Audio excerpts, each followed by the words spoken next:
بسم اللہ الرحمن الرحیم نحمدہ ونصلی علی رسولہ الکریم اما بعد۔ ساتواں پارہ دو حصوں پر مشتمل ہے۔ سورۃ المائدہ آیت نمبر 83 سے لے کر اختتام سورت تک، اور سورۃ الانعام ابتدا سے لے کر آیت نمبر 110 تک۔ گزشتہ سپارے کے اختتام پر یہ بات بتائی گئی تھی کہ عیسائی مسلمانوں کے متعلق نرم گوشہ رکھتے ہیں۔ اس پارے کی ابتدا میں حبشہ کے ان نصارہ کے بارے میں ذکر کیا جن کے پاس مسلمان ہجرت کر کے گئے تھے۔ انہوں نے جب مسلمانوں کی زبان سے قرآن پاک سنا تو روتے روتے ان کی ہچکیاں بندھ گئیں اور ان کی دھاڑیاں آنسوؤں سے تر ہو گئی۔ وَإِذَا سَمِعُوا مَا أُنزِلَ إِلَى الرَّسُولِ تَرَىٰ أَعْيُنَهُمْ تَفِيضُ مِنَ الدَّمْعِ مِمَّا عَرَفُوا مِنَ الْحَقِّ۔ اس کے بعد چونکہ یہ مدنی صورت ہے تو مدنی صورت ہونے کے ناطے اس کے اندر چند ایک مسائل کو ذکر کیا گیا۔ آیت نمبر 87 میں فرمایا یا ایھا الذین آمنوا لا تحرموا طیبات ما احل اللہ لکم ولا تعتدوا ان اللہ لا يحب المعتدین، کہ حلال اور حرام کا اختیار صرف اللہ کے پاس ہے، لہذا اللہ کی حرام کردہ اشیاء کو خود سے حلال نہ بناؤ۔ اس کے بعد لغو قسم کے متعلق فرمایا لا یؤاخذکم اللہ باللغو فی ایمانکم، کہ اللہ تعالیٰ لغو قسم پر تم سے کوئی مواخذہ نہیں لیتے۔ لغو قسم سے مراد وہ قسم ہے کہ کوئی شخص اپنے خیال کے مطابق سچی قسم کھائے حالانکہ وہ کام اس کے گمان کے خلاف تھا۔ اس کے بعد فرمایا وَلَٰكِن يُؤَاخِذُكُم بِمَا عَقَّدتُّمُ الْأَيْمَانَ، البتہ یمین غموس پر کفارہ ہوگا۔ اس کا کفارہ 10 مسکینوں کو 2 وقت کا کھانا کھلانا یا کپڑے پہنانا یا غلام آزاد کروانا ہے۔ یمین غموس یہ ہے کہ مستقبل میں کسی کام کے کرنے کی قسم کھائے لیکن وہ کام نہ کر سکے اور اس قسم کو توڑ دے۔ اگر کفارہ میں مذکورہ 3 کاموں کی طاقت نہ رکھتا ہو فَمَن لَّمْ يَجِدْ فَصِيَامُ 3 ایام، تو پھر 3 دن روزے رکھے۔ آیت نمبر 90 میں فرمایا یا ایھا الذین آمنوا انما الخمر والمیسر والانصاب والازلام رجس من عمل الشیطان فاجتنبوہ لعلکم تفلحون، کہ شراب، جوا، بت اور پانسا یہ حرام ہے۔ موجودہ دور میں لاٹری، پرائز بانڈ یہ بھی جوا کی قسم میں سے ہیں۔ اور آیت نمبر 96 میں فرمایا احل لکم صید البحر وطعامہ متاعا لکم وللسیارہ وحرم علیکم صید البر ما دمتم حرما، کہ حالت احرام میں خشکی کا شکار ناجائز ہے، البتہ دریائی جانور کا شکار جائز ہے۔ آیت نمبر 97 میں فرمایا جعل اللہ الکعبۃ البیت الحرام قیاما للناس والشہر الحرام والہدی والقلائد ذلک لتعلموا ان اللہ یعلم ما فی السماوات وما فی الارض وان اللہ بکل شیء علیم، کہ بیت الحرام اور اس کے ارد گرد کا علاقہ حرام ہے اور امن کی سرزمین ہے جس کے اندر قتل و قتال اور شکار ناجائز ہے۔ آیت نمبر 103 میں فرمایا ما جعل اللہ من بحیرۃ ولا سائبۃ ولا وصیلۃ ولا حام، کہ یہ جانوروں کی مختلف اقسام سائبہ، وسیلہ، بحیرہ، حام، جن کو مشرکین نے اپنی طرف سے حرام قرار دے کر اللہ تعالیٰ پر جھوٹ باندھا ہوا تھا، افترا کیا ہوا تھا، ان کے متعلق فرمایا کہ ان میں سے کوئی بھی حرام نہیں، یہ سب حلال ہیں۔ اس کے بعد آخری دو رکوع میں بروز قیامت اللہ تعالیٰ جب تمام انبیاء کو جمع کر کے ان سے سوال کریں گے اس کا ذکر کیا، اور اسی کے ساتھ ساتھ عیسیٰ علیہ السلام سے خصوصیت کے ساتھ جو سوال کیا جائے گا اور عیسیٰ علیہ السلام جو جواب دیں گے اس کو ذکر کیا۔ فرمایا یوم یجمع اللہ الرسل فیقول ماذا اجبتم قالوا لا علم لنا انک انت علام الغیوب۔ اس کے بعد عیسیٰ علیہ السلام سے سوال فرمائیں گے اذ قال اللہ یا عیسی ابن مریم اذکر نعمتی التی علیک وعلی والدتک اذ ایدتک بروح القدس، کہ جب اللہ تعالیٰ عیسیٰ علیہ السلام پر اپنے احسانات گنوائیں گے، مثلا ان کی اور مریم علیہ السلام کی جبرائیل امین کے ذریعے تائید و نصرت، تکلم الناس فی المہد و کہلا، گود میں اور کہولت کے زمانہ میں معجزانہ طور پر گفتگو کرنا، وَإِذْ عَلَّمْتُكَ الْكِتَابَ وَالْحِكْمَةَ وَالتَّوْرَاةَ وَالْإِنْجِيلَ، قرآن، سنت، انجیل اور تورات کا علم، وَإِذْ تَخْلُقُ مِنَ الطِّينِ كَهَيْئَةِ الطَّيْرِ بِإِذْنِي فَتَنْفُخُ فِيهَا فَتَكُونُ طَيْرًا بِإِذْنِي، اور مٹی سے پرندے کی مورتی بنا کر پھونک مارنے والا معجزہ کہ جب پھونک مارتے وہ مٹی کا پرندہ اڑنے والا بن جاتا، وَتُبْرِئُ الْأَكْمَحَ وَالْأَبْرَصَ بِإِذْنِي، اور مادرزاد اندھے اور کوڑی کے مرض کو آپ کے ہاتھوں سے شفا ملنا، وَإِذْ تُخْرِجُ الْمَوْتَى بِإِذْنِي، اور مردوں کو زندہ کرنا، وَإِذْ كَفَّفْتُ بَنِي إِسْرَائِيلَ عَنْكَ، اور بنی اسرائیل کے شر سے بچانا۔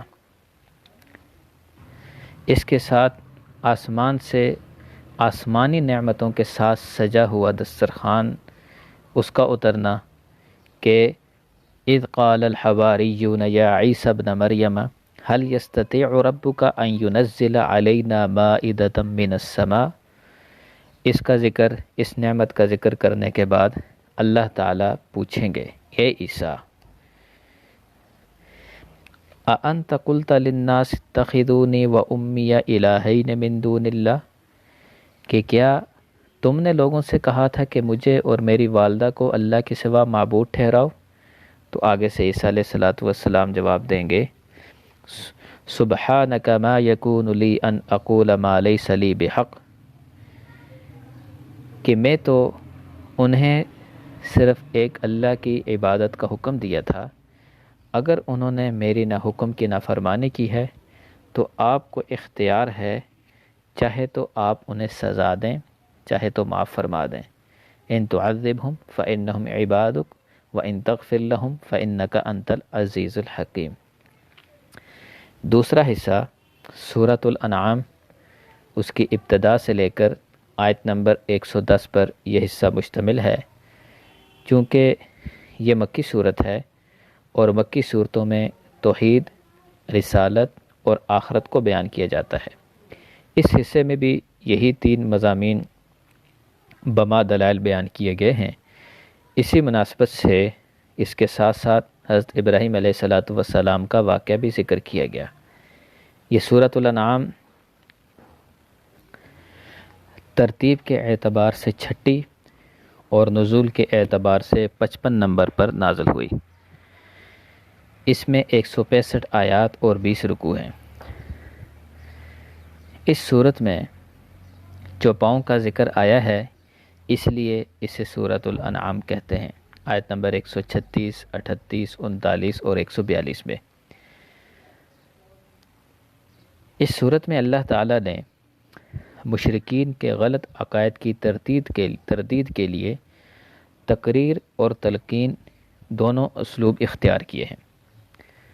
تقریر کا اسلوب یہ ہے کہ اللہ تعالیٰ کی توحید اور قدرت کے دلائل کو ایسے مسلم اصولوں کی صورت میں پیش کیا جائے جس کا انکار قلب سلیم اور عقل صحیح والا کر ہی نہیں سکتا، اور تلقین کا اسلوب یہ ہے کہ اللہ تعالیٰ اپنے نبی علیہ السلام کو ایسے دلائل سکھاتا ہے جن کا منکرین کے پاس کوئی جواب نہیں ہوتا۔ یہ اسلوب عام طور پر سوال و جواب کی شکل میں ہوتا ہے۔ مثلا تقریر کے اسلوب کو بیان کے ذریعے سے توحید کو بیان کرتے ہوئے آیت نمبر 3 میں فرمایا وَهُوَ اللَّهُ فِي السَّمَاوَاتِ وَفِي الْأَرْضِ يَعْلَمُ سِرَّكُمْ وَجَهْرَكُمْ وَيَعْلَمُ مَا تَكْسِبُونَ کہ وہ اللہ ہے جو زمین و آسمان میں ہے، تمہارے پوشیدہ جس چیز کو تم پوشیدہ کرتے ہو، جس کو ظاہر کرتے ہو، جس کو تم کماتے ہو، سب کو جانتا ہے۔ اور آیت نمبر 60 میں فرمایا وَهُوَ الَّذِي يَتَوَفَّاكُم بِاللَّيْلِ وَيَعْلَمُ مَا جَرَحْتُم بِالنَّهَارِ ثُمَّ يَبْعَثُكُم فِيهِ لِيُقْضَىٰ أَجَلٌ مُّسَمًّى ثُمَّ إِلَيْهِ مَرْجِعُكُمْ ثُمَّ يُنَبِّئُكُم بِمَا كُنتُمْ تعملون۔ اور آیت نمبر 61 میں فرمایا وَهُوَ الْقَاهِرُ فَوْقَ عِبَادِهِ وَيُرْسِلُ عَلَيْكُمْ حَفَظًا حَتَّىٰ إِذَا جَاءَ أَحَدَكُمُ الْمَوْتُ توفته رسولنا وهم لا يفرطون۔ اور تلقین کا اسلوب اختیار کرتے ہوئے آیت نمبر 13 میں فرمایا قل لمن ما في السماوات والارض قل للہ كتب على نفسه الرحمہ۔ اور آیت نمبر 19 میں فرمایا قل ای شیء اکبر شہادہ قل اللہ شہید بینی وبینکم۔ توحید کے ساتھ ساتھ رسالت کا ذکر بھی ضروری تھا۔ مشرکین جب ان دلائل کے سامنے عاجز ہو جاتے تو کہتے اللہ نے کوئی فرشتہ نبی بنا کر کیوں نہیں اتارا؟ تو اللہ تعالیٰ نے فرمایا کہ آپ فرما دیجئے قُل لَا أَقُولُ لَكُمْ عِنْدِي خَزَائِنُ اللَّهِ وَلَا أَعْلَمُ الْغَيْبَ وَلَا أَقُولُ لَكُمْ إِنِّي مَلَكٌ إِنْ أَتَّبِعُ إِلَّا مَا يُوحَىٰ إِلَيَّ قُلْ هَلْ يَسْتَوِي الْأَعْمَىٰ وَالْبَصِيرُ أَفَلَا تَتَفَكَّرُونَ۔ آپ فرما دیجئے کہ میں تمہیں یہ نہیں کہتا کہ میرے پاس اللہ کے خزانے ہیں، اور نہ ہی میں عالم الغیب ہوں، نہ ہی میں یہ کہتا ہوں کہ میں فرشتہ ہوں، میں تو صرف اس وحی کی اتباع کرتا ہوں جو مجھے آتی ہے۔ اس کے ساتھ ساتھ اللہ تعالیٰ نے آپ علیہ السلام کو تسلی دیتے ہوئے آیت نمبر 83 سے لے کر 86 تک 18 انبیاء کا اکٹھا ذکر فرمایا۔ اس کے ساتھ ساتھ قیامت کا ذکر بھی فرمایا لَيَجْمَعَنَّكُمْ إِلَىٰ يَوْمِ الْقِيَامَةِ لَا رَيْبَ فِيهِ۔ دوسری جگہ فرمایا مَن يُصْرَفْ عَنْهُ يَوْمَئِذٍ فَقَدْ رَحِمَهُ وَذَلِكَ الْفَوْزُ الْمُبِينُ۔ آیت نمبر 22 میں فرمایا وَيَوْمَ نَحْشُرُهُمْ جَمِيعًا ثُمَّ نَقُولُ لِلَّذِينَ أَشْرَكُوا أَيْنَ شُرَكَاؤُكُمُ الَّذِينَ كُنتُمْ تَزْعُمُونَ۔ اس طریقے سے مختلف جگہ پر بدل کر توحید، پھر رسالت، آخرت، توحید، رسالت، آخرت، ان مضامین کو بیان فرمایا۔ اور آیت نمبر 74 سے لے کر آیت نمبر 79 تک حضرت ابراہیم علیہ السلام کا قصہ ذکر فرمایا، جس میں انہوں نے اپنے والد سے کہا کہ میں ان بتوں کو کیسے اپنا معبود بنا لوں، میں آپ کو اور آپ کی قوم کو کھلی گمراہی میں دیکھتا ہوں۔ فرمایا وَإِذْ قَالَ إِبْرَاهِيمُ لِأَبِيهِ آزَرَ أَتَتَّخِذُ أَصْنَامًا آلِهَةً إِنِّي أَرَاكَ وَقَوْمَكَ فِي ضَلَالٍ مُبِينٍ۔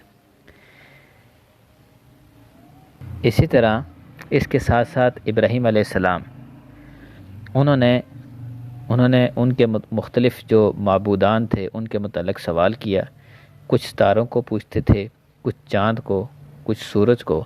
ابراہیم علیہ السلام نے سب کو بڑے زبردست انداز میں سمجھایا کہ چاند، سورج، ستارے یہ تو غروب ہو جانے والی چیزیں ہیں، یہ کیسے رب ہو سکتی ہیں؟ مثال کے طور پر فلما جن علیہ اللیل رأى کوكبا، تو ابراہیم علیہ السلام نے جب چاند سامنے آیا تو کہا قال ھذا، ستاروں کے سامنے آئے تو پوچھا ھذا ربی، یہ رب ہے۔ فلما افل قال لا احب الافلین، تو وہ تھوڑی دیر بعد وہ ستارے غروب ہو گئے، چاند آیا، اس کے متعلق سوال کیا، انہوں نے جب جواب دیا کہ ہاں یہ ہمارا رب ہے تو وہ بھی غائب ہو گیا۔ سورج کو دیکھا فلما رأى الشمس بازغا قال ھذا ربی ھذا اکبر، جب وہ بھی غروب ہو گیا تو آپ علیہ السلام نے فرمایا انی بریء مما تشرکون، میں ان چیزوں سے بری ہوں جن کا کو تم شریک ٹھہراتے ہو۔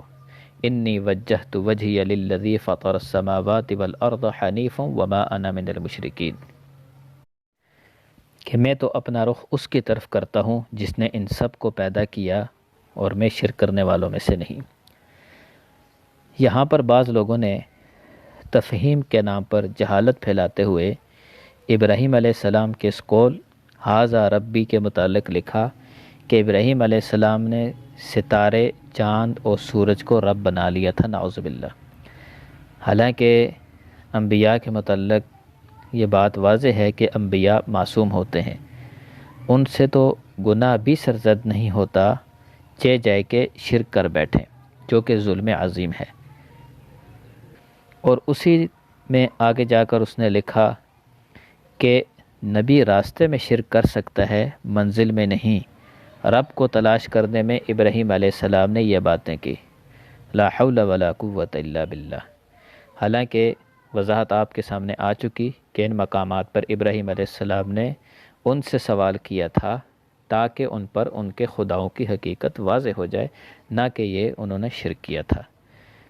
اسی لیے کہا جاتا ہے کہ مستند علماء سے قرآن پاک کو سیکھا جائے، سمجھا جائے، تاکہ اپنے کم فہمی کی وجہ سے کہیں بندہ اس کے ذریعے سے غلط مطلب نہ سمجھے، کیونکہ یہ قرآن اس کے ذریعے سے یضل بہ کثیرا ویہدی بہ کثیرا، بہت سارے اس کی وجہ سے ہدایت بھی یافتہ ہوتے ہیں، بہت سارے گمراہ بھی ہوتے ہیں۔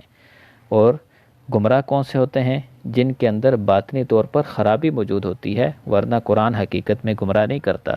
قرآن کا اصل تو وہی ہے، ذالک الکتاب لا ریب فیہ ھدی للمتقین، اس سے ہدایت ہی ملے گی، لیکن ہدایت کے لیے اس انسان کا متقی ہونا ضروری ہے۔ اللہ تعالی ہمیں قرآن پاک کو سمجھ کر صحیح طریقے سے اس کو پر عمل کرنے، آگے پہنچانے کی توفیق عطا فرمائے۔ وآخر دعوانا ان الحمد للہ رب العالمین۔